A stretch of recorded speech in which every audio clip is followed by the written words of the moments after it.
You're watching Super Tuesday presented by Progressive. It's all part of the ACC on ESPN tonight. From the KFC Yum Center in Louisville, the Cardinals taking on Miami in an ACC battle. These two teams have already met once this season, met on opening night as part of the new 20-game conference schedule in the ACC. That game won in Miami by the Cardinals. Reese Davis, John Crispin here. Brooke Weisbrod will join us in just a little bit. John, Louisville, one of a half-dozen teams that have been ranked #1 this year, but the Cardinals lost 2 in a row, not really playing their best ball at the moment. Well, we came into this season thinking that we knew who the best teams were, but the truth is no one is without vulnerability. Louisville, case in point. Now, this is a team coming off of 2 straight losses. We expect to see sense of urgency. Now, the problem with the team has been the toughness, the mental toughness to get past some tough games and make foul shots against Kentucky. I want to see the response today. That's the biggest issue. Can I see a response from this team? Do they have the mental toughness to be the team that we expected them to be coming into this season? And Chris Mack spent a lot of time talking about that. The 2 losses for the Cardinals. One in overtime against Kentucky when they made only 9 of 20 free throws. The more recent loss was more surprising. That coming here in KFC Yum Center on Saturday at the hands of Florida State. A very underrated, very good Seminole ball club, by the way. The dunking Cardinal is mid-court. That's the big logo on the floor. And the opening half is controlled by the Cardinals. Fresh Kimball, the graduate transfer from St. Joseph, running the point for Louisville. You have a look at the Louisville starting 5.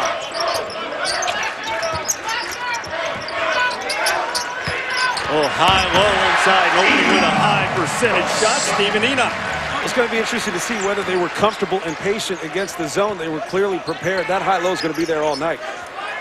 John, zone's not something that Miami has done a lot of this year, but they're very short-handed tonight. Only 8 guys dressed and really only 7 healthy. Freshman Harlan Beverly has had a shoulder problem, but he's going to try to give it a go off the bench. Larenega's going to have to keep his team out of foul trouble as best he can, and maybe the zone will help, not only that, but help their defense, which has struggled as Jordan Wara makes his first shot. And to me, the way I see it is there are 2 types of teams that play zone. There are the teams that it is a part of their identity, the Syracuse zone. It's a part of their identity. Temple back in the day with the matchup zone. And then there are the teams that are desperate trying to find good defense. And I feel like that's where Miami is. You've got to protect players because you have some guys that are going to need to play 40 minutes, that being one of them, and Chris Likes. Now, Chris Likes, a leading scorer for the Hurricanes, who had a rough game Saturday against Duke, just 2 of 15, but Likes very capable, averaging 15-9, makes a long 3. Enoch very capable of shooting from the outside. The big man had one rattle out. One of the more talented big guys in the country, just looking for consistency and perhaps playing with a little more instinctiveness, a little instinctual awareness. But what makes him so good is the motor. He just goes. He plays hard, and that's the thing. When you got that size and athleticism, playing hard makes you dominant. Here comes Wara, who in that loss to Florida State Saturday was brilliant at 32 points as Enoch has one roll out. Rodney Miller, much better physical condition this year, trimmed down, grabs a rebound. The biggest thing for Miami to me is getting back in transition. You know, you're not going to send a lot to the offensive glass, which means you've got to limit it. You've got to limit opportunities in transition for Louisville. E.J. Vasiljevic leaves it on the front of the rim. Here comes Darius Perry. Fresh Kimball attacking Miller. The follow by Enoch is no good. Sam Wardenberg, who's also playing with a little bit of a gimpy knee, some tendonitis, grabs the rebound. Well, you can see it was slow to get back down into the offensive end of the floor. It'll be limited offensively and on the defensive end. Likes with the pull-up, and Chris Likes with the first 5, and Miami has a 1-point lead. How about all the numbers off the dribble jump shots for Miami? I think it's a terrific stat because no one does it anymore. The mid-range game isn't dead in Miami, apparently. Wara for 3.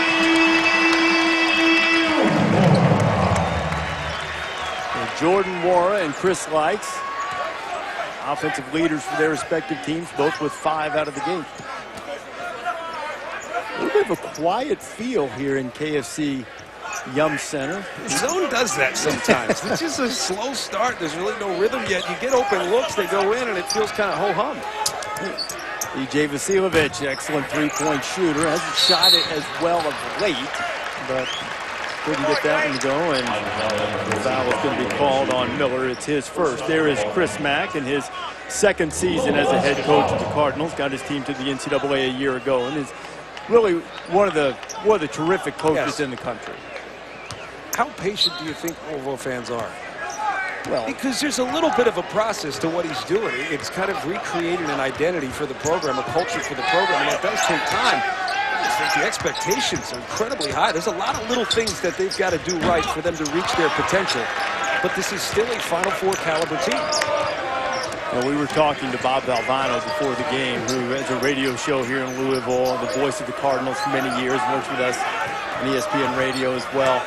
And Bobby V was saying that there's been widespread panic that's set in after the 2 straight losses. But, Louisville hasn't beaten a major college team in a month. Most of that's product of the schedule, but the 2 losses in a row kind of rattled some cages around here. You beat Big Blue, and I think there's a lot less conversation. Oh, for sure. And that's been a problem. Grace sets in with the fan base if you beat Big Blue. And I say it's not about the loss, it's about how they lost the game. Not making foul shots, it's less a physical thing, it's more a mental thing, and the mental toughness is what's in question with this team. And fair to say, too, this is not a poor free throw shooting team that missed free throws. It's a good free throw shooting team that shot under 50% for the game, and that lost to Wildcats. The best teams know how to close, and I think that'll always be the question until they've proven that they could beat some of the best teams in the country. There's Dwayne Sutton at the rim. He's sort of the tough guy, and nobody ever questions his toughness.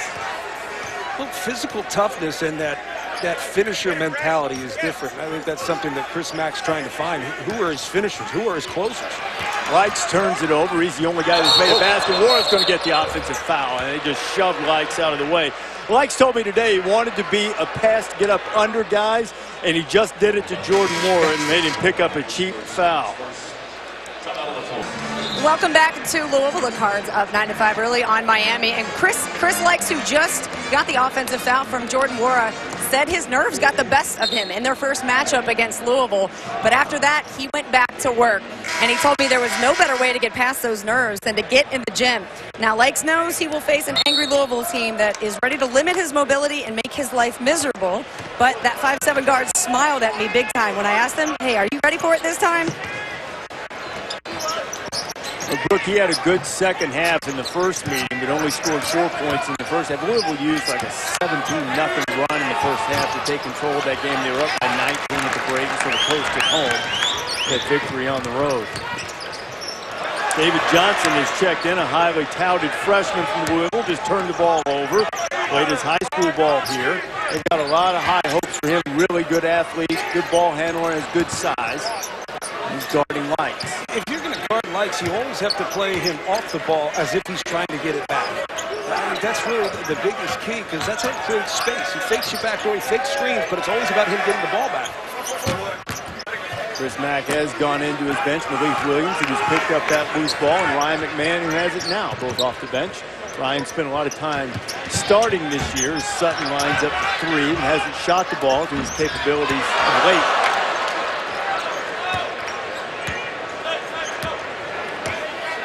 Offensively for Miami, Likes gets shots based on how his teammates space. If they're not creating enough space for him to go to work, he's going to have struggles. And Wardenberg steps on his midcourt line, so it's an over. Not going to be a turnover for the Hurricanes. Miami down 9-5 in the early going for Jim Larinaga in his 9th season in Coral Gables, taking the Canes to 2 Sweet 16s. Jim's 70 years old, had a tremendous career and continues to do so. Get himself, both coaches have had to spend some time in the training room. Jim's had some back issues. He said the physical therapy's done him wonders, and Chris Mack had knee replacement in the offseason. You think about Miami, we were watching warm-ups. They've got 8 guys dressed. You know, those trainers are working hard. That's what Chris said. We asked Chris about spending some time in the training room. So they got another more important busy guys. They have more important guys to deal with than me. His Likes picked up that foul. It was his first. And Sutton makes it a 10-5 lead. You've got more suits than you've got jerseys. That's an issue. And here's why it's an issue. It's not just an issue because you don't have a ton of guys to play. It's an issue because you can't simulate game-like situations in practice. So it's really hard to get your guys ready for a game if you can't play with competition in practice. Cam McGusty, I'm sorry, John, the Oklahoma transfer with his first basket. It's okay. I'm a stream of consciousness. It's all right. You can't simulate, but you also struggle to hold guys accountable to play a certain way as well. So it is a great challenge as a coach when you can't go full 5-on-5. Oh, did Ryan McMahon need that one? 0 for 3 from 3 and just 2 points against Florida State. He started off the season really shooting the ball well. And it hit just 7 of his last 25 from 3 after shooting 50% in the first 9 games of the season. McGusty driving, has a shot blocked by Sutton. Likes draws some contact, no call inside, and here comes Dwayne Sutton. McMahon may try it again, no, gives it up to Williams, and McGusty will be called for the foul. And I actually loved the no call. You kind of had a little hint of it was probably a foul, but coaches are teaching players how to go straight up. That right to verticality, you have rights to that space. And let's see if he goes straight up. Look, he elevates, he goes straight up, no contact with the arms. That's what coaches are teaching. And I'll tell you what, if officials call that a foul, coaches are frustrated because they tell the official, that's what I'm teaching my players to do. I like the no call. I just think Likes gets the raw end of a lot of calls when he drives. Absolutely he does. In that case, he did not. Absolutely he does. I do appreciate that they call it the way they're saying that players. They come into early season situations and they say, this is what we're going to do. We're going to call that wall up. We're going to allow that right to verticality. Players are adapting to it. So it's good to see the officials doing the same. John, you'll find, this is our first game working together, but you'll find I'm a champion of the little man, the blue collar, the hard-working people. I sure should be. Look at me. Good no call, good defense by Louisville. The turnover from the freshman Beverly. McMahon pushing, puts it up top and on the business and finishing is Malik Williams. So to me, that play for Ryan McMahon is as big as a made shot. When you think about a guy getting confidence, you get more confidence out of making your team better than you do about knocking a 3 down. That's big for Ryan McMahon. Well, McMahon has done the one thing that shooters love to do. He's made a shot, and that just helps you everywhere else in your game. A little high handoff, and Williams with a finish. Stephen Enoch and Louisville with a lead, 16-8 on Miami. Back here at KFC Yum Center, Reese Davis, John Crispin, and Brooke Weisbrod. Miami has just 1 bucket in their last 10 trips. As we check in with Brooke, what you heard on the Louisville sideline. A lot of great talk from the players, actually. Malik Williams, very vocal in that timeout, just talking to the guys about, hey, that's my bad, but let's make sure that we make our free throws. Let's do the little things that make this count. And then Fresh Kimball talking about defense. Chris Mack coming in to just secure the point. Hey, guys, don't bite on ball fakes. Let's stay down. John, Brooke was talking today. The three of us were talking about what you would see from Louisville in the early going, given their last 2 games. So we're a little over 8 minutes in. What have you seen in terms of competitive spirit and irritation about what's happened to them the last couple times out? Well, when I say sense of urgency coming into this game, it doesn't mean run around like crazy. It means have an attention to detail, value the little things, and they have done that. Now, part of this is they were able to find rhythm early in this game against the zone, and sometimes when you can move the ball around with ease, you create rhythm for yourselves, and that's why they're shooting a high percentage, get the shots they're looking for. And that gives you confidence to play even harder on the defensive end. Vasilovic fading, and Sutton with another rebound. Here comes Kimball. Now, they're also able to rebound every single miss from Miami. There might be one, if not any, going to the offensive glass for Miami. Williams gets really deep post position and scores right over the freshman Anthony Walker. I had a note when I was preparing for this game on Miami where they have to play defense early. That means you got to win position if you want to win the possession. They gave up early position in that possession, and it was an easy bucket. I'd say that a few times. I was going to say. Goodness gracious. Book of tongue twisters working overtime already. But Miami hasn't been a great defensive team really in any respect this year. They're trying to find the right defense. Yeah. Wardenberg with a strong drive, but blocked by the bottom of the rim, and here comes McMahon. And finding the right defense may be a game-by-game basis, kind of day-to-day like an ankle injury.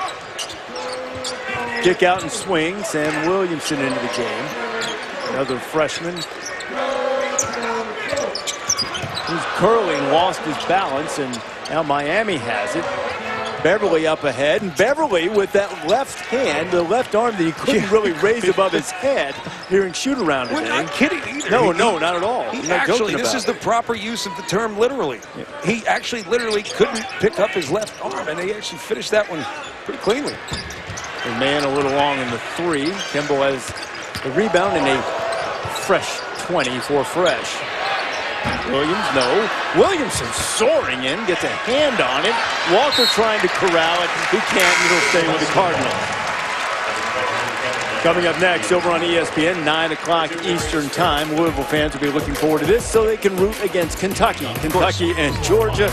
You can always watch it live on the ESPN app. Cats have won 12 in a row against the Dogs. Last time they lost was 2013, but Georgia coming off that victory against Memphis, got one of the most exciting young players in the country.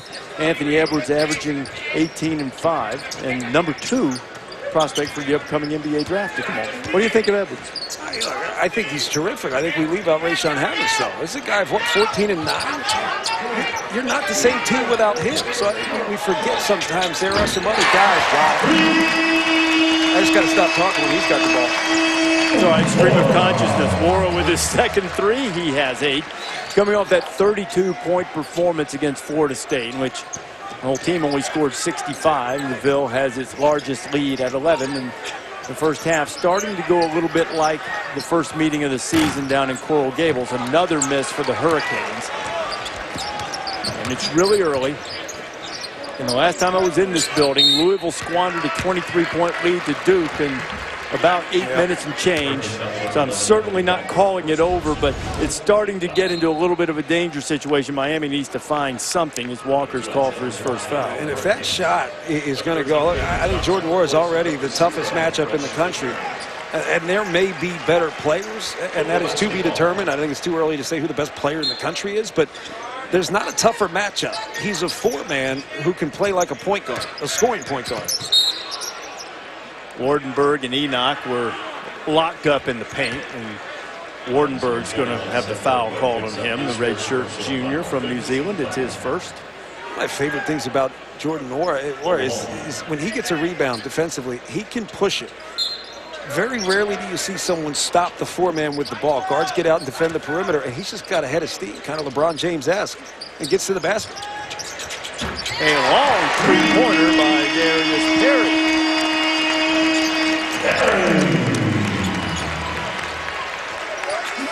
Shooting 36% from 3 on the year. Not a great shooter, but a good athlete. Really learned to play with better pace and change of pace. As Likes has his shot blocked on the roll. Wara, good lead for Samuelson, who gets it to block and one.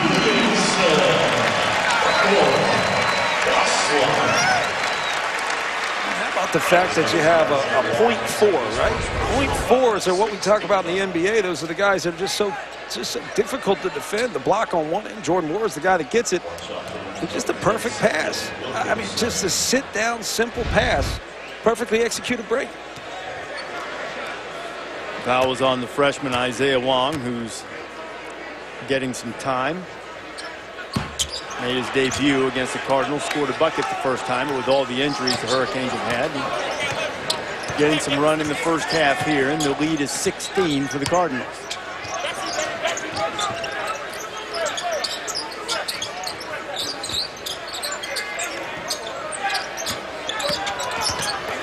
Wara cuts off Wardenberg, and then Williamson steps in there, and they're going to call him for the foul. The freshman from Rockwall, Texas, picks up his first. You know, coming into this game, Louisville loses 2 in a row. You want to see who they are in shoot-around, in practice. And who I saw was a communicative team that is locked into doing the little things right, and I think that is Chris Mack. And you've seen the response so far to start this game. A comfortable team, a vocal team, and an aggressive team. That's what makes them a legitimate Final Four contender. But they've got to continue this against high-level talent. That's always been the question this year. Samuel Williamson, full of talent, gaining a little confidence with his second bucket already, in the lead for the 13th-ranked Cardinals is up to 18. Is Louisville tough enough to be a second weekend team? When the game's easy, yes. But when it gets tough, are they tough enough? Look, it's not just about being tough. It's about being a closer. You know, we think of mental toughness. Well, part of that is knowing how to finish a game. And I want to see if they can finish a half. That's the first start. Can you really make it a point to finish this half strong? That's going to tell me something about this team. I mean, mental toughness is one thing. I think the mental toughness was exposed, missing so many foul shots against Kentucky in a pressure situation when expectations are high. You're one of the top teams in the country. But ultimately, you got to close if you want to be the best teams in the country. Yeah, look, I want to clarify because I don't think that you're not necessarily saying they don't have any mental toughness. You're just saying they need to, if they are going to reach the goals that they aspire to reach, Final Four, contend for the national championship, then there needs to be the next step you're right. taken. Thank you. Fair enough. We do. Yeah. We live in a sensitive world, so everything has to have a caveat. We make sure everyone feels good about this. Look, everyone out there, Louisville fans, tell me if I'm wrong. You have high expectations not only for this team but for this program. A team with high expectations will be held to a higher standard. The higher standard ultimately is a team that can close, a team that is mentally tough, a team that makes those big foul shots against a big-time rival like Kentucky. So you were talking about earlier today and sharing all of the backstage information about failure being the great teacher, right? Yoda? Yeah. Okay. So if that is the case, what can Louisville learn? Texas Tech lost, in which they shot early and hurt themselves offensively. Kentucky, free throw shooting, and then the game against Florida State. What can they learn from those losses? First and foremost, learn the truth about college basketball in general, which is everybody's good, but no one's that good. You're not that good. You're not without vulnerability. We're going to take a break. 20 got so much more to say. We're going for 30 seconds. I've gathered that. Apparently, all of the Cardinals wearing their game faces. They're on a run of 12-0 and 20-2, depending on how far back you want to look at it. And they're flying the L in a good way to get a W to stop this little two-game mini skid the Cardinals are on. Once ranked first in the country, now ranked 13th, but still a force in the ACC. Winning at a high level, we say this all the time, winning at a high level is a byproduct of doing a lot of little things right. And at times, when you think you're really good, you forget to do the little things right. And that's ultimately what Louisville has to get back to. Likes fires one up and drew the foul, and Chris Likes will get to the free throw line. Darius Perry called for the foul. So Chris Mack, he tried to show the official what Likes did in terms of spreading his feet out on the shot. I don't know if any argument's ever been won. Has it? Likes hits the first of three, and 80% free throw shooter, Brooke. Well, it's interesting just to watch him really work in the paint and get away from defenders. He plays so low, and at 5'7", he talks about how much he has to have the mindset to prove that he belongs in the ACC. When you take a look at his numbers as the only player of 5'7" or shorter, second leading scorer in the country. And he says, since I've been playing basketball, I've always been undersized. It just feels natural to me to make a play off the dribble. But what we talked about today in practice was getting past that first defender and utilizing some of that mid-range space to go up and shoot. And he says one of his favorite moves that he likes to make, he takes it off John Wall, where his body's going one direction and so are his eyes, but he sells that move with his eyes and heads the other way. I was 6'1", and I felt like I always had something to prove. I cannot imagine being 5'7" with the length and athleticism that's on the floor and being as effective as Chris Likes is. It's remarkable. He is an elite athlete. Plays in football, played lacrosse. You know, Larinaga perhaps risking a little bit of hyperbole as McGusty knocks in a three, saying that if Likes were 6'6", he invoked the name Michael Jordan. Hyperbolic for sure, yes. But you get the point. I mean, you get the point that he's a terrific player. We wouldn't characterize him as a terrific small player. We would just say he is a great and dynamic player, which he is. Strong move by Enon. Good contest in there from Wardenberg. Vasilovic pulls it out for the Canes. Well, part of that is the mentality that he has. Yet if he was 6'6", he might not have that mentality. So because he's 5'7", he's got the right mentality to compete at such a high level.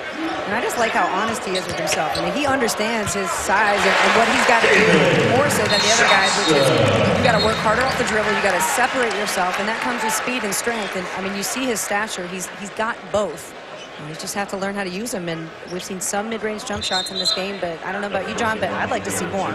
Yes, yeah, look, I'd like to see more good shots. The problem is, the defense for Louisville's been good, and also when you miss easy, quick, or open, quick shots early, it's been easy defensive rebounds for Louisville, and they're off and running. So no rhythm offensively for Miami yet. And Sam Wardenberg went to the bench, limping on that right knee, which he has a compression wrap on. He's been dealing with tendonitis, an already thin team, and Wardenberg is now headed back toward the locker room to be looked at, and a long three is knocked down by Likes.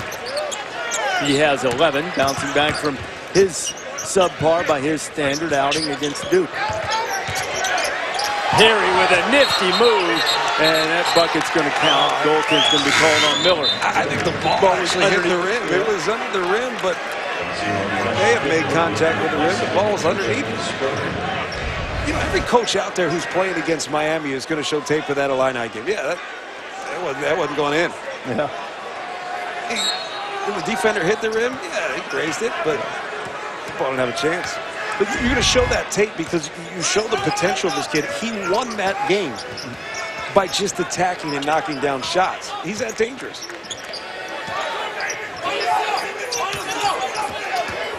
Likes getting space, getting to the bucket. He's got 13. Yeah, and he's got the ability to make you look silly. I mean, that's just true. Nate Robinson, same thing. Yeah.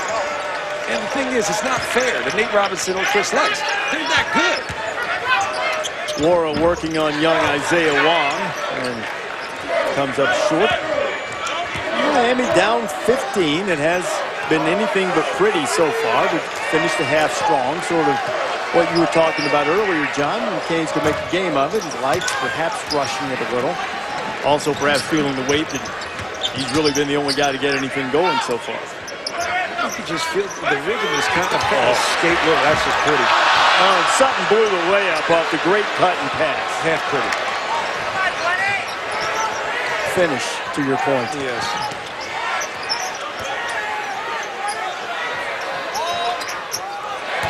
Long shot it from 22 and shot at 24.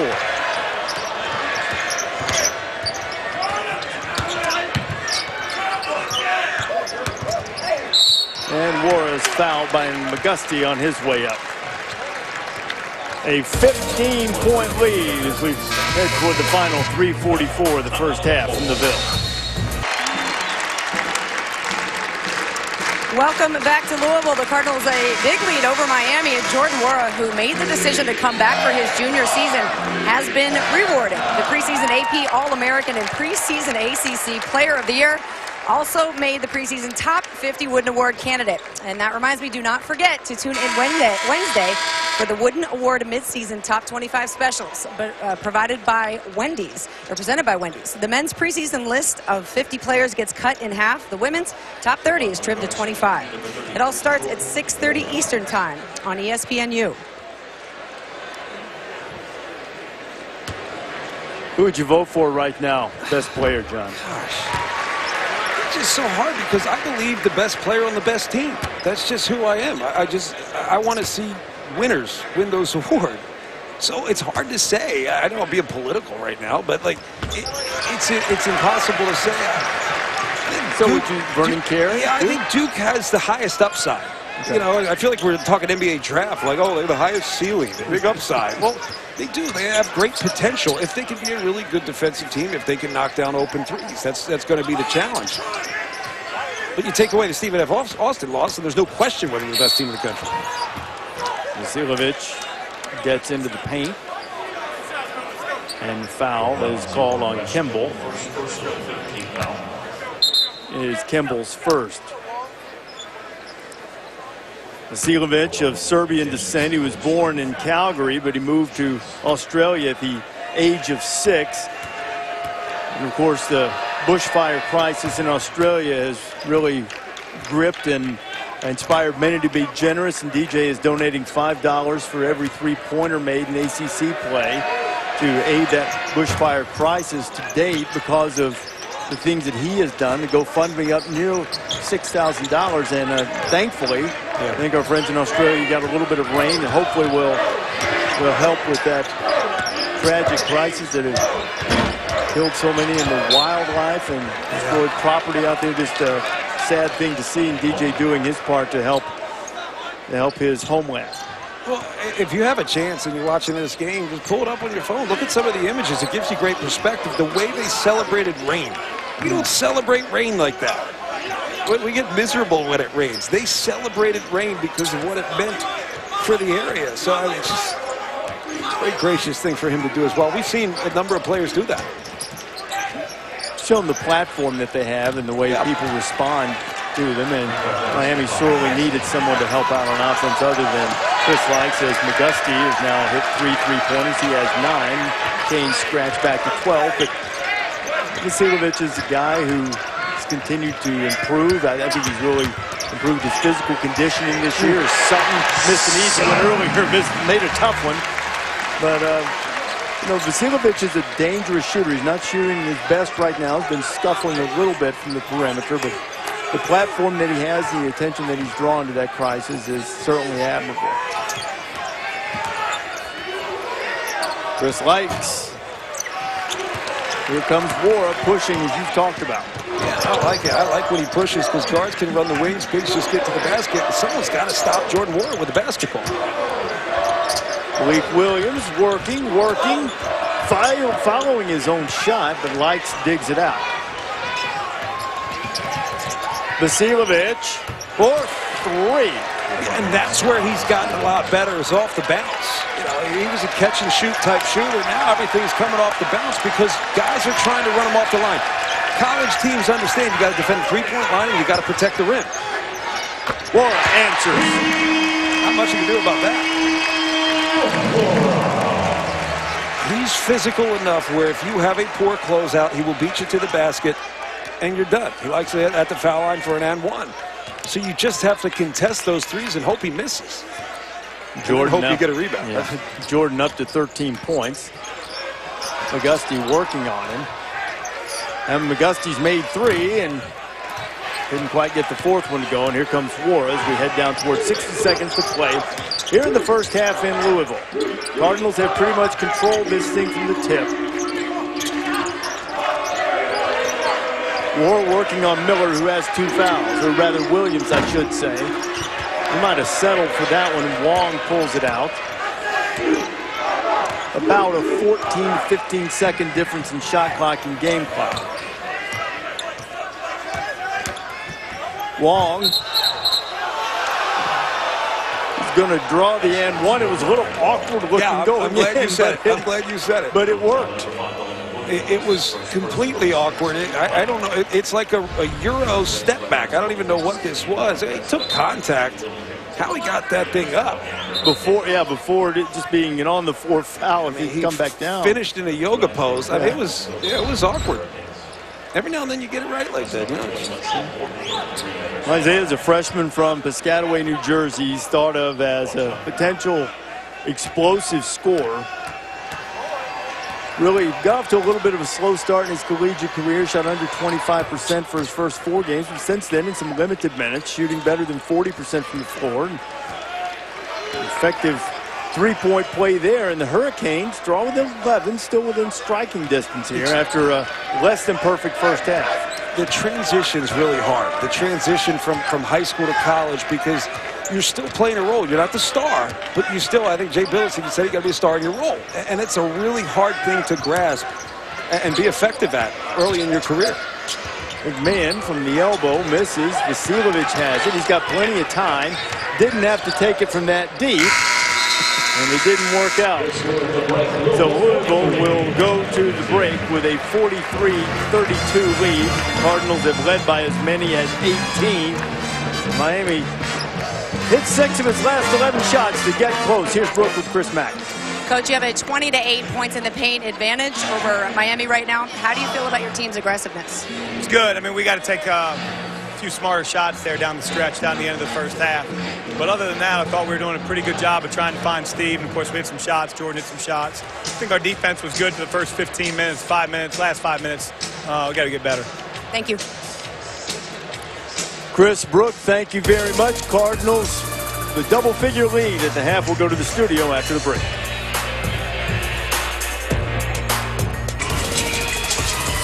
You're watching Super Tuesday presented by Progressive. Just about to start the second half from KFC Yum Center in Louisville, where the Cardinals lead Miami 43-32. Brooke Weisbrod with Jim Larinaga.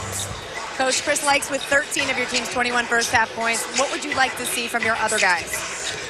Well, we need a little more balance in our offense, but we tried some things early, just didn't work. But we fought our way back in. It's still within reason, 11 down. But we're going to have to play a great second half, and a lot of guys are going to have to contribute. Louisville with 20 first-half points in the paint. How many adjustments would you like to make defensively? Well, our emphasis is to take away the paint, but obviously we're not doing a very good job of that. But that's been the case all season long. So hopefully we'll do a better job in the second half. Thanks, Coach. Jim, Brooke, thank you. Reese Davis and John Crispin. So Louisville shoots a little better than 48% in the first half. They out-rebound Miami by 7. They hold the Hurricanes to their worst shooting half of the season. And yet, you seem to be left wanting a little bit by the Cardinals. Why? Yeah, here's the thing. We live in a world where if a broadcaster criticizes a team, it's because we don't like them. It's actually the exact opposite. I have high expectations for this team as well. I expect them to be able to achieve what they should be able to achieve with this lineup, and that is a Final Four contender of a team. Now, the issue is they don't close the half. They have the potential to be a lights-out team and finish strong, be up 25. They did not do it. We saw that. Miami was able to come back. You just heard Jim Larinaga say we're able to cut this thing to 11. Probably didn't feel like that. It doesn't feel like an 11-point game. It feels like Louisville should be up by 25. But Miami had the opportunity. The sense of urgency kind of went away for Louisville, and you see the attack with nobody to protect the rim. No help. Transition, open three opportunities, the awkward layup. Things start to go. You create your own luck when you feel like you've got a chance in this game.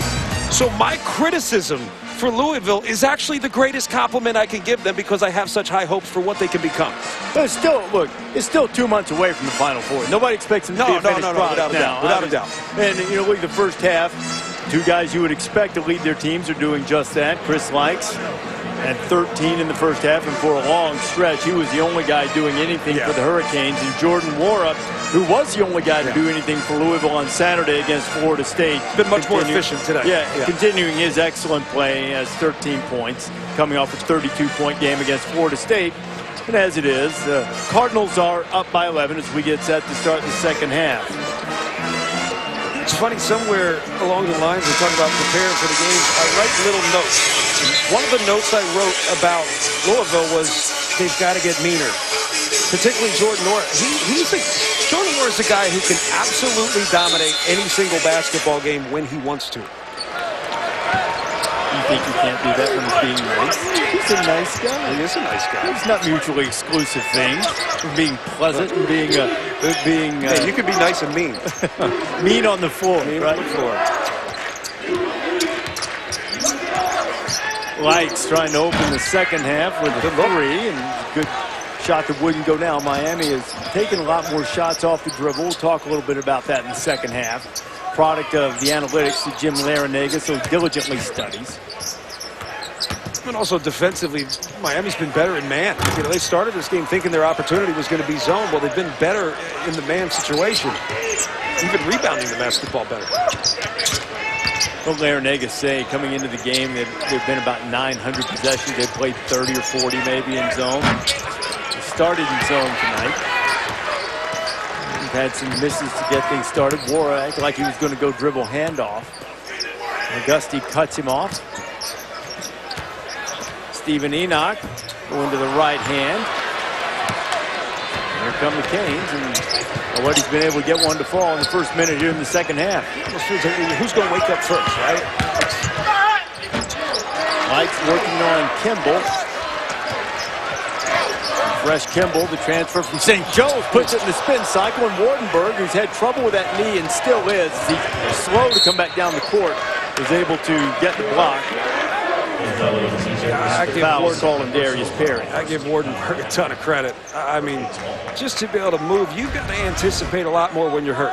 And sometimes I think that makes you better. You anticipate the spin, you anticipate. And here, he's not even running down the floor. Did you see he jumped off one leg there, too? He jumped off the left leg. The right one is the knee that has the tendonitis in it, is giving him problems, and he's had to gut it up. This is the Miami team that's really been hit by injuries we haven't mentioned and we should have earlier. As McGusty scores, Keith Stone, the transfer from Florida, has a knee problem. They're listing him as out indefinitely. He was just starting to get some more time for Larinaga's team. There's another big guy that the Canes are missing. There's Enoch just bullying his way on Miller. And Stevens had a tough time getting shots to fall. Wara has not.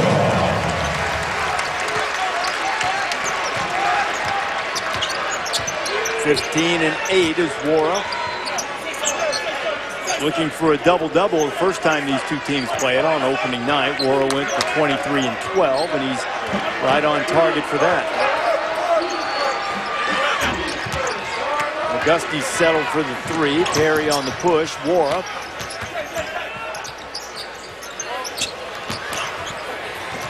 Perry driving, kicking. There's Wardenberg, who made the good defensive play, but he stepped on the baseline. Miami's not that far out from this game. It's an 11-point basketball game, and Louisville hadn't come out and taken over yet. So you've got to have good offensive possessions. That was one of the worst offensive possessions they've had all game. Ball really didn't move. They just settled for a bad shot.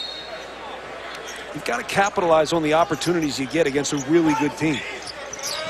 Wardenberg returning to the bench and under the care of the trainers. Enoch again going to work with the left hand, and this time it goes. As he gets more and more comfortable going both sides, right shoulder, left hook, right hook, you become more and more difficult to defend, especially if you get deep enough in position.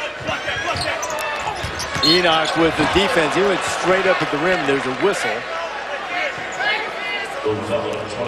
Foul was called on Dwayne Sutton. It's his first. Thursday night, we'll have the Pac-12 game of the night on ESPN, the ESPN app. Battle of top 25 teams. Number 9, Oregon, taking on Arizona, ranked 24th. Game in Eugene at 9 Eastern, 6 Pacific. Ducks won 3 in a row against the Cats in 6 of 8 in the last 4 seasons. Not many had that type of success against Arizona over a stretch of time. Dana Altman's team's been able to do that. That's Thursday night from the Conference of Champions. Yes. You can't say it like that. You have to say it like that. We're from the Conference of Champions, and your name is... Hi, Bill and Dave. Louisville with a 12-point lead as Miller takes a break. You think you have it, Rob? I don't. I mean, Okay, I'm quite enjoying your company. All right. Opening night for us Tuesday night in the ACC. Enoch Wardenberg is hanging on to his jersey, and he'll be called for the foul. You know, you always watch the body language of a bench on a play like that. A physically dominant play. The body language is always positive. They always jump up. They're smiling. Someone's always flexing nowadays.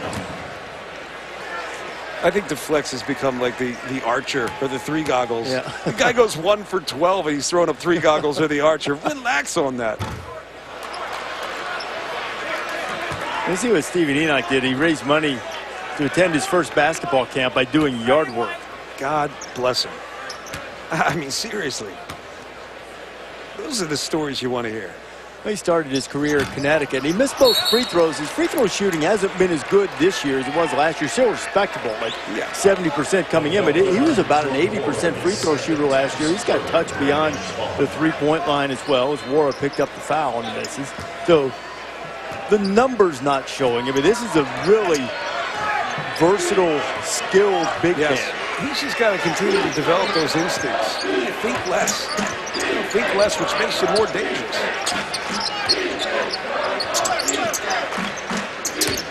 12-point lead for Louisville. Wardenberg lines up a 3. Here comes Sutton.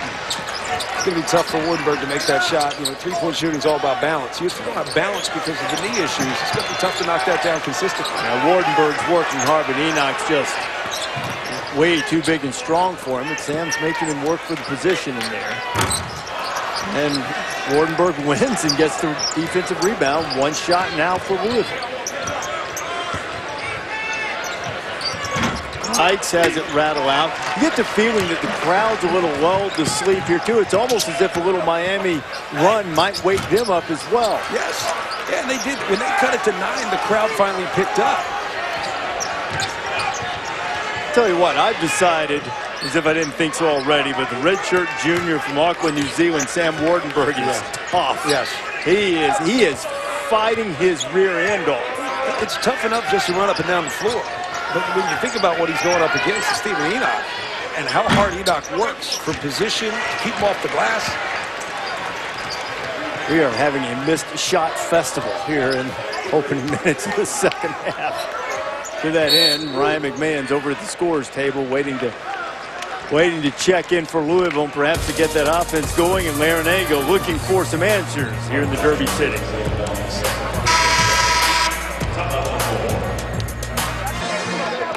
If one can solely believe numbers, then the halftime adjustments need to be readjusted. Two teams are combining to shoot 3 of 16 from the floor and 0 of 6 here in the second half, and as a result, it is a 12-point lead for Louisville. We have an 11-point lead at halftime, so not a lot has changed. The good news for Miami, John, they're still within striking distance. A little offensive spurt to get them back in it, and Louisville, by the same token, could apply a near knockout punch if they could go on an offensive run. Another turnover for the Cardinals. Lights is cut off nicely by Sutton, but he spins away. Lights into the paint. Good ball movement, but also good recovery by the Cardinals defense. Isaiah Wong working on Enoch. I'll have to get it out to Vasilovic. DJ with a pull-up. I kind of think Miami had to score to get Louisville going again. And that's kind of what it's felt like. When Miami scores, Louisville has an answer. This is what I want to see this from Louisville. Can they put this thing away? Can they close the door? And I'm not talking about the end of the game. I'm talking about right now. Oh, here's a flop. That is not a flop. I'm sorry. Yeah, Chris Lights is not a big guy. I mean, Sutton just turned into him. I'm okay with no offensive fouls. I just like the... And look, we've said this over and over again. It's not on the officials. It's what they're told to do. Right. And they're actually held accountable to do it, which is what bothers me the most. They're held accountable by people that don't officiate games. How does that make a lot of sense? What I would like to see, I think we make too big a deal, both at the college level and the NBA level, about flopping. Just don't call. Just don't call the offensive fouls. It doesn't work for defense, so therefore you diminish the behavior. Brooke, am I off base here? What do you think? Well, I just think that officials now have 3 things to consider. Is it a block, is it a charge, or is it a flop? I mean, it can't be 2 of the same. To me, I was down here underneath the baseline. That looked like a charge. It didn't look like he flopped at all. And the critique is, do the players' heads snap back first? That's what they're supposed to look for when they call a flop. In almost every situation I've seen that they call flops, it's opposite. Their heads aren't moving back. So it's kind of frustrating, to be honest with you. I can only imagine playing. Well, Sutton outweighs Chris Lights by nearly 60 pounds. By a little human. Like it's... I mean, you know, your head might snap back a little bit. Also, you've almost been trained to get the call, sell it, get the call. I think where I get frustrated is when it becomes, oh, they're trying to deceive the officials. Get over it. This is a big shot if it goes. Vasilovic could have gotten it down to 6. He has not shot the ball well tonight, but good shooter. Kimball gets inside. Miami has the rebound and another chance. Chris Lights might have blocked that shot. Wouldn't be surprised. He's got some hops. What do you say? There's a difference between being able to jump and having hops, right? I always said I could jump, but other people have hops. Vasilovic, step back, fire. Not shy, but still can't get it to go. And DJ continuing to struggle from the floor. Vasilovic now just 3 of 12. 2 of 8 from 3. Just disjointed offensively right now for Louisville. You got to move, you got to cut it, you got to cut with a purpose. Get the defense to shift. Fresh Kimball, no good. Wardenberg has possession, but Enoch just took it away from him and scored. Wardenberg's going to need help. I mean, he is working his tail off. Wardenberg's going to need help. Chris Mack may be hearing from Ben Howland's attorney as he calls the timeout right before the media break. I think that's a patented move by Howland. Enoch would like to patent this move. Strong move to the bucket. Bill up by 11. We see Chris Mack coaching up his team, and earlier in shoot-around, there was something that stuck with me. He sarcastically said after a 5-on-0 possession, he said, guys, if we move that well in the game, no one can stop us. And the problem is, I believe him. I believe that much in the potential of this team, but you do have to have that sense of urgency, both when you cut, when you pass. They call out each other's names in practice when they pass to one another. They communicate defensively. I think this team needs to find that urgency on the offensive end, even without the ball. A little over 12 minutes to play, and Louisville has been hovering right around this 10 to 15-point lead. It seems like for virtually the entire game. The lead has been as big as 18. Miami's had a couple of possessions in this half with a chance to draw as close as 6, but it's not quite able to knock down the bucket. Isaiah Wong on the drive. And a foul is called on the floor. Foul is called on Samuel Williamson. That's what the timeout before the media break will do. Send you right back to commercial. Here at the KFC Yum Center, Louisville in the fight in the ACC, one of 4 teams ranked in the top 25, and one of 3 teams right now with just 1 conference loss. Virginia hasn't lost a conference game. They're trailing to Boston College right now by 8. Vernon Carey Jr. has been sensational. Both Carolina and Syracuse have been scuffling, and hard to see the light at the end of the tunnel for those two. Brooke, what do you have on Miami? Well, Coach Larrañaga addressing in the timeout. So for his guys to keep the ball moving, he'd like to see more rotations, the ball moving from one side of the floor to the next. And also talked about this point in the game. He said, listen, we were about at this point a week ago, and assuming he meant the Clemson game where they pulled out the win in overtime. He said, just stick together. Everybody trust each other and move the ball. We'll be fine. The big issue here, I look at the stats. Stats don't tell the whole story. 4 assists for Miami it's really hard to win that way. I understand how you're going to play in terms of clearing space and making plays, but at some point you got to make the defense work by creating for others. That's a great look. That's what McGusty just did. Wardenberg pays it off with the 3. Now that's a catch and shoot 3. That's something that Larrañaga wanted his team to improve on this year. But after looking at the analytics in the early part of the season, they really hadn't. And so he tweaked his offense a little bit to allow for dribble and shoot, because candidly the Canes are better at that. But that was a catch and shoot opportunity that Wardenberg knocked down. And now Miami has another opportunity, down 8 with the ball. Vasilovic. DJ just can't quite get it going tonight. That would have been something to get that back to within 5. This is a big possession right here offensively for Louisville. You've got to attack at some point. I would love to get the ball back inside, even if it's Jordan Wara. He's got the advantage. Williamson, the freshman, working the high pick from Williams. Malik a long way from the basket, and the shot clock's at 5. Sutton turns corner. Vasilovic reaching in. And I think the foul is going to be called on Wardenberg. 3rd foul on Wardenberg. NBA Wednesday doubleheader starts in Dallas, 7:30 Eastern Time, 6:30 Central. Luka and the Mavs taking on the Nuggets. That'll be followed by the Bucks and what used to be the Warriors. Giannis and the Bucks in that role against Golden State. The coverage begins with Stephen A's pregame Sports Center on ESPN and the ESPN app. Ooh. Sutton rejects Wong. Wardenberg pulls it out there. Lights almost lost it out of bounds. Chris to the bucket. Swatted away by Williams. Miami still has it. Shot clock at 10. Likes gets fouled on the 3. Foul is going to be on Samuel Williamson. And for the second time tonight, Chris Likes will go to the free throw line with a chance to shoot 3. It's an unfortunate end to this possession for Louisville, because they played great defense to get back and take things away. This was actually the 2nd block on the possession. But if you don't stay with it and finish it, if you lose Chris Likes, he ends up finding a way. Look, he creates so much space. He's got to create a lot of space. Allen Iverson did the same thing. You don't realize how much space he created. I'm going to wait and see. I might have spoken too soon. His foot might have been on the line there. I guess not. I looked at the replay because they're still leaving him on the free throw line.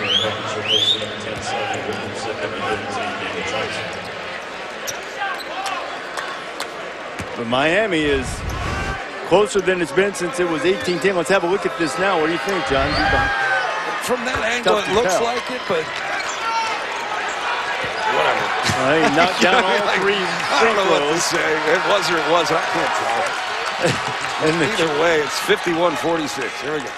16 for Likes, 5-point game, closest it's been since the early stages of the first half. Louisville in need of a bucket to try to reassert itself. Vasiljevic the rebound.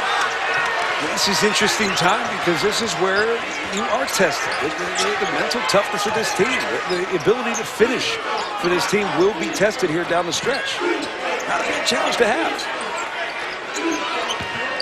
Auguste on McMahon. Off the window, no good. Nothing but white shirts around to rebound it. Sutton pulls it away.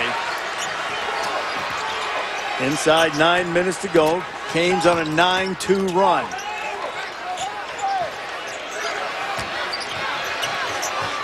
Williams. The lead's been fairly quiet offensively tonight. He now has 7, and the lead is back to 7.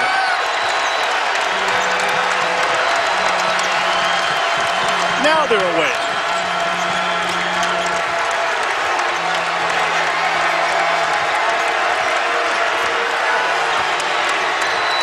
Likes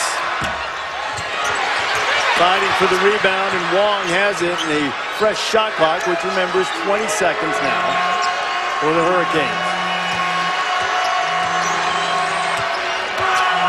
Wardenberg to the bucket, and he's fouled, and he'll shoot a couple. Extra possessions, they kill you.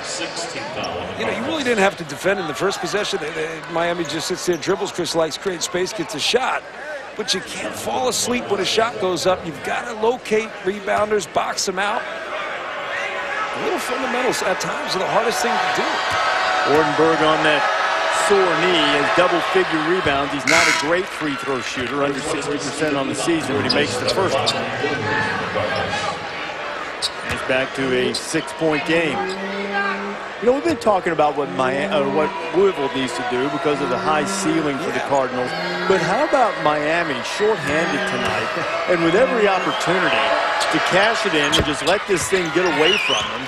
Well, they've shown some fight and some grit to just keep clawing and hanging in this game. And here we are, 8 minutes to go, and Larrañaga's team just down by 5. The way they play offensively is really difficult to defend when they make shots. Really difficult to defend one-on-one basketball because no one really does that.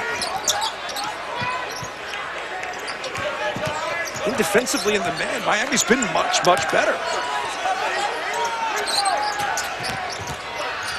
Sutton. Offensive rebound by Enoch, and he had a chance for the three-point play, but it wouldn't go. And when you come back to KFC Yum Center, Stephen Enoch will be shooting a couple of free throws. Foul was the 4th on Wardenberg. Back to Reese and John.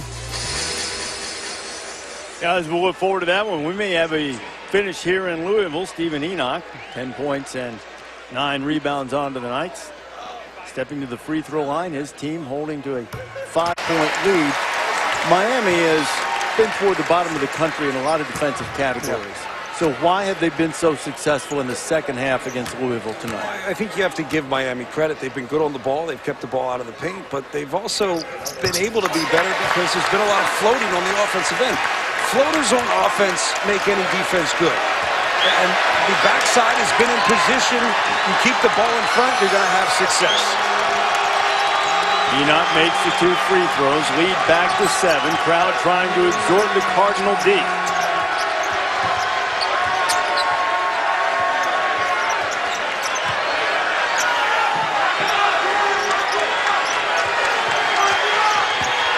Auguste by Wara to the bucket. It's blocked, but it's a goaltend. We'll count the basket for Cam Auguste. Auguste, the transfer from Oklahoma, now with 14. That's a tough situation, too. I mean, you want Jordan Ward to keep his man in front. At the same time, you do want to show a little bit to deter the drive without giving up that corner three. Ryan McMahon didn't show enough. At the same time, you can't leave his man open and give an open three. Wara cutting. Great job by the freshman Wong to get in there and knock the ball out of bounds. Miami's playing like they want to win this game. They're playing with a sense of urgency, and I'll tell you, the same sense of urgency, if it's given from the Louisville squad, this isn't a basketball game. Give credit to Miami for the fight. Enoch working on Miller inside. Enoch missed it and then went over the top and fouled him. And the best thing Rodney Miller did there was force the catch a little further from the basket. If that catch is 5 feet from the basket like it was in the first half, that's a layup or an easy offensive rebounding opportunity. He did his work early, forced the catch about 8 feet away. That's a tough shot. It's only the first foul on Enoch, but it does send Miller to the free throw line to shoot the 1-and-1. Not a good free throw shooter on the year. This 5 out of 13. 5 out of 14. You can even see what's going on with Miami. He's comfortable what they're doing defensively. He didn't put anybody on the line. He just sent them back and said, let's identify the basketball, lock it in defensively in the half court, force them to execute in the half court. And McMahon had the shot fake, and Vasiljevic fouled him. If you eliminate transition from the game, if you're Miami, you totally eliminate it from the game, you have the opportunity to be a good defensive team because you see the basketball. You identify players. You identify threats. You're always a better team that way, and they've done a good job of eliminating the transition game here in the second half. Miami still with a foul to give before Louisville shoots free throws, and Vasiljevic comes over the top and makes the steal. Lights by Perry, reverse, and it won't go, and Enoch pulls it away. Here come the Cardinals. Sutton.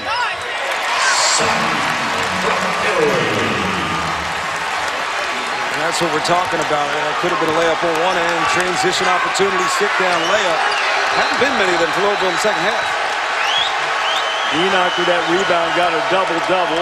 See, Sutton's just a point away from one. Wara also has one, so despite all of that, Louisville just up by 7.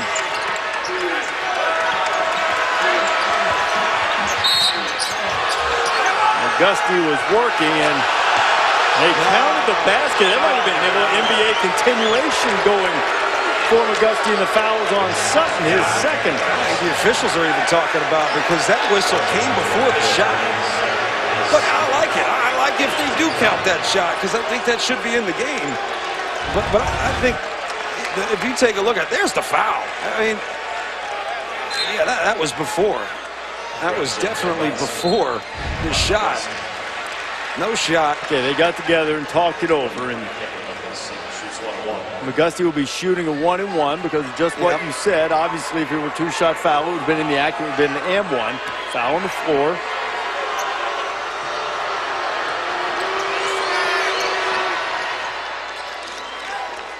Makes the first. Back to a 6-point game. Everybody talks in theory like, yeah, we got to have the continuation. The hard thing is, the continuation also means a second foul might be coming. Nobody's going to allow you to get that shot. Auguste makes them both. He's having a very solid offensive night. 5-point lead for Louisville.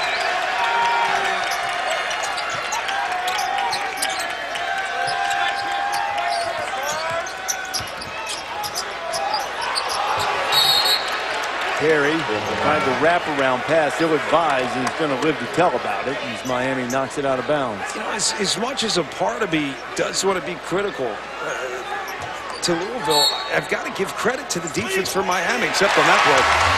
Just fell asleep on Isaiah Wong. That was a veteran against a freshman right there. They just zipped it right by his noggin, and Wara puts it in. He has 17. But Miami's scrambling defensively very well, playing with a sense of urgency on that side of the floor, and that's what's kept them in this game.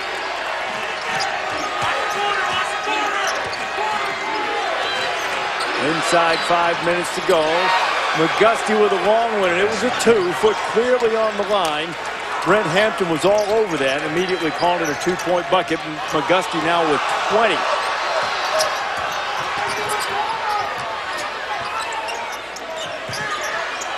Great closeout, the hands high from McGusty, kept McMahon from pulling the trigger. Perry now, no good. Scramble for the ball. Wara on the side, and it'll be Hurricane basketball. You know, down the stretch, you'll be tested. Communication's the most important thing down the stretch in particular. And the last possession where they gave up that open jumper, it was just bad communication. No one knew who had the ball. No one stopped the ball, and it was an easy in-rhythm jump shot. Inside 4.5 to go. We've got to finish here.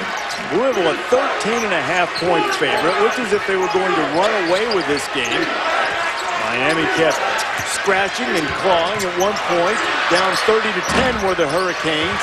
Long misses from the corner, but now just a 5-point game as we head toward 4 minutes.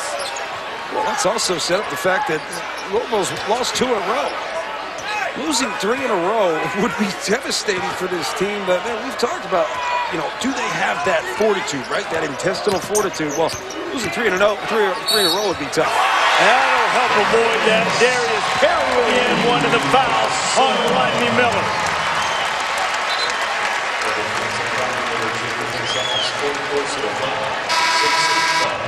But Perry just got the floor spread and took it right to the cup and right into the chest of Miller, who have the chance for 3.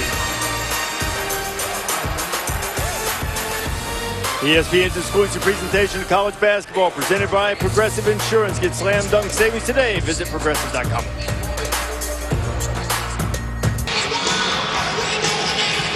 7-point lead for number 13 Louisville. You know, Jim Larinaga, since he took over, is 32 ACC road wins. That's 4th best in the conference. It's one of 2 places. Hurricanes have not won on the road in ACC play under Larinaga, the other being Wake Forest. DeVille, meanwhile, trying to avoid a 3-game losing streak. And it will be a painful one. Kentucky in 2 home games. Right now, 7-point lead, 3:47 to go. It'd be really painful because when you look at it 2 in a row, but this is an opportunity. Miami, then at Notre Dame, then at Pittsburgh, before going to Duke.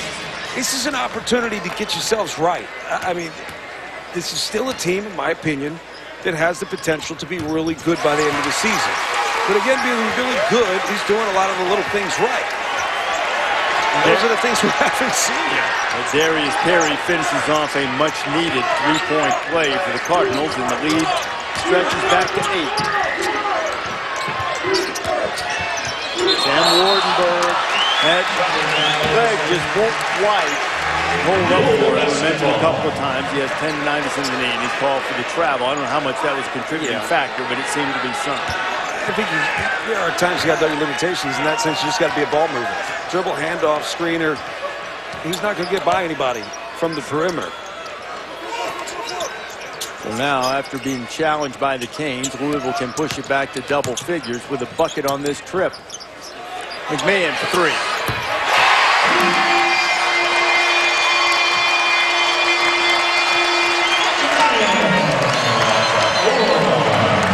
And Larinaga is going to take a timeout. A 6-0 Louisville run. We talked about Ryan McMahon early in this game. He got one to go, and he threw the lob, and it felt like he had a better rhythm, better body language, better feel in the game. And that was a great read. And he's feeling it. Is Enter Sandman playing? Is that his, like, walk-off music if he hits a big 3? He'll take it. He's scuffling a little bit. He's an excellent shooter, as most of you watch him over the course of his career know. He's been scuffling by his standards, but did a 2 of 4 tonight, and that one was a rather large one. Coming up next on ESPN, 9 Eastern, Kentucky and Georgia. Cats ranked 14th. You can catch it live on the ESPN app. See Maxey and the Cats against Anthony Edwards and the Dogs. I didn't do Anthony Edwards justice earlier. He's terrific. Physical, strong. How did freshmen get so physically gifted that early in their life? I guess I just didn't have it like that. I was normal. Wara picks up his 3rd. Not to go off on a tangent, but Louisville has a freshman, Aiden Gahan, who we have not seen tonight, but he looks like a fully grown man. He's got the greatest nickname ever. The Irish Hulk. Native of Dublin. Which seems redundant. You know, the Hulk is green. It just... Darius Perry had the three-point trip a couple times back to really give Louisville a little room to exhale here as we head toward 2.5 minutes. Wara. Chased down by Sutton, gets on the deck, but Wayne can't corral it. Miami will have the basketball. Sutton's my guy. I really like him. He's that guy that just seems to always be around the ball, both offensively and defensively. Gives great effort and doesn't demand much. Sutton just a point away from a double-double. Last time Louisville had 3 guys with double-doubles, and only have 2. It was in the national semifinals, 1986 against LSU, the year the Cardinals went on to win the national championship. The court is kind of homage to that, is it not? The Duncan Cardinal, is that correct? It is. Yep. I read game notes every now and then. Yep. Well done, because you're not a big fan of the various designs on the courts in some cases, but you're okay with the Duncan Cardinal. Oregon, you got the whole forest on the court. Like, what are you doing? You cut down a forest to make a court, and then you paint a forest on it. Paying tribute, maybe? There's all these colors. I mean, it's just a little overdone. Call me classic. John, you don't like Oregon's court? I think it's awesome. No, I'm a purist. Oh, you're boring? Millennials. What? You millennials. I'm actually not a millennial. I'm 3 months away, technically, from a millennial. So I'm in your generation. I think it's cool. I do love the old school Cardinal bird. I think it looks great. And for all the people back in John's neighborhood, get out of his yard. Yes. Yeah. Amen. Perry with the layup. I feel like I develop ADD every time I watch a game at Oregon court. It just kills me. Louisville has controlled things close to the basket, outscoring Miami 38-12 in the paint. We expected that. That's not a big surprise. Now, Likes going over the top of Wara. He's going to be called for the foul. After Kentucky and Georgia on Sports Center tonight on ESPN, John Anderson and the Big Z, the Z-Force, Zubin Mehenti, will be there to give you all your highlights. NBA draft expert Mike Schmitz breaks down Anthony Edwards, John was just talking about in his draft stock. Rachel Nichols sits down with Luka. Sports Center after college hoops is on ESPN and the ESPN app. Could you imagine Luka Doncic playing in college basketball? He's so good. It'd be fun. Did I see Jerry West said that he could or would be better than Dirk? I tell you, whatever. I'm not going to say. It's early. I don't know. Yeah. But his skill set is more diverse. He's a point guard with that size and ability to shoot already. That was something Dirk developed over time, his ability to make plays on his own. He developed that. This guy already had it at like 12. Louisville is up by 13.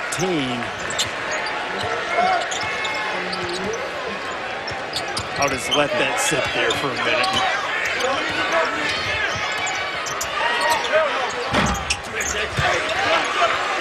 Wara with another rebound to add to his double-double night, and with under 90 seconds to play in the 13-point lead, the Cardinals, who were challenged by a depleted but tough and scrappy and relentless Miami team, got challenged in the second half. Canes couldn't quite get over the hump, and to Louisville's credit, they made big plays when they needed to. And I might be grumpy at times, but I do think of myself as a glass half full guy. And you do have to be pleased with the finish for Louisville. They've brought much better energy. That helps. They've communicated better defensively. They've attacked more on the offensive end. And I think the crowd getting back into it helped. Miami takes a 15-point, now trailing by 15, I should say. Louisville up by 15. So now the Cardinals are going to put the brakes. You don't call it a losing streak when you lose 2 in a row, but a couple of disappointing performances for the Cardinals. So what can they build on from this tonight? I think it's the attention to detail and the sense of urgency. You have to get back to the point where you understand your potential, but the responsibility of having potential like that has to have an emphasis on the details. Have to have an emphasis on the sense of urgency, because that's the only thing keeping them from being a much better team. When they cut with a purpose, they're really good. When they pass with a purpose, they're really good. Like I said, Chris Mack in shoot-around today, if we move like that in the game, no one can stop us. I agree with him completely. So the potential's still there. And they're an older veteran team. They should know how to navigate things. They have Notre Dame coming up Saturday. Those are some tough road trips coming up. Pittsburgh, an improved team under Jeff Capel, and then obviously the game at Duke on January 18th for Louisville. The debut of College Game Day that week. Good for you. No one's happy for you here. No one is. I'm excited for you. It's the best. It's the best. Even when I worked for other networks, it was still the best. Well, you're filling some really big shoes. Yeah. Stepping in for LaFonso Ellis, who was my partner last year, now moves to College Game Day. He's way nicer than me. It's okay. I think it's okay. There are people who I'd probably be offended if they said that, but Fonz, no. He's nicer than everybody. Malik Williams with the rebound. He's fouled. Malik will...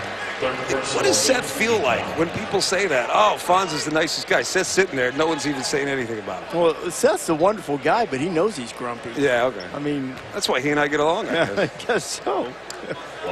He's comfortable in his grouchiness. Although, saying, you need to say Fonz is the nicest guy in basketball, because if you just say he's the nicest guy on our set, you're just condemning him with faint praise with Seth and Billis and me on there. For the Cardinals, number 10, Samuel Williamson. Number 13, David Johnson. Boy, Wardenberg goes to the bench. I mean, he gave it everything, man. I was really impressed with his effort tonight, doing so on that knee that's ailing and getting constant treatment, but he fought to the bitter end. There's Wara putting together another double-double night as Williams tries to give all those double-double stuff is really good. Padding, that double-double stuff is really good, but we're happily miserable over here. Good. He just, I'm telling you, there's not a team in the country that has a matchup for Jordan Wara. And I do feel like there is another level in there. If he finds it, look out. That's all I'm saying. If he finds it, he is the best player in the country. Williamson puts it home. And there are some perhaps breathing a little easier right now. McGusty knocked out of bounds. It'll stay with the Canes. You know, there's still a lot to answer. I know a lot of people are wondering, how's the pack line defense going to work? I think it's something that takes time, because you do have to find a balance. Tony Bennett won a national championship with pack line defense, but it was because they opened up their offense. So you've got to find that balance between the two, where you are a lockdown defensive team. Hard to do against this Miami squad who's just going to clear it out and attack. Blocked out with his elbow. They've got a couple of bigs, Enoch and Williams, who have basically split the center position. They've been highly, highly productive. There's no let-up. Yeah, big, athletic, veteran guys. Not many teams have two pieces like that. As Walker tries to spin. But that goes back to Wardenberg, too. You got to think about what that guy dealt with all game. And you know that he's hurt. Look, he may not get worse by playing, but please believe it doesn't feel good.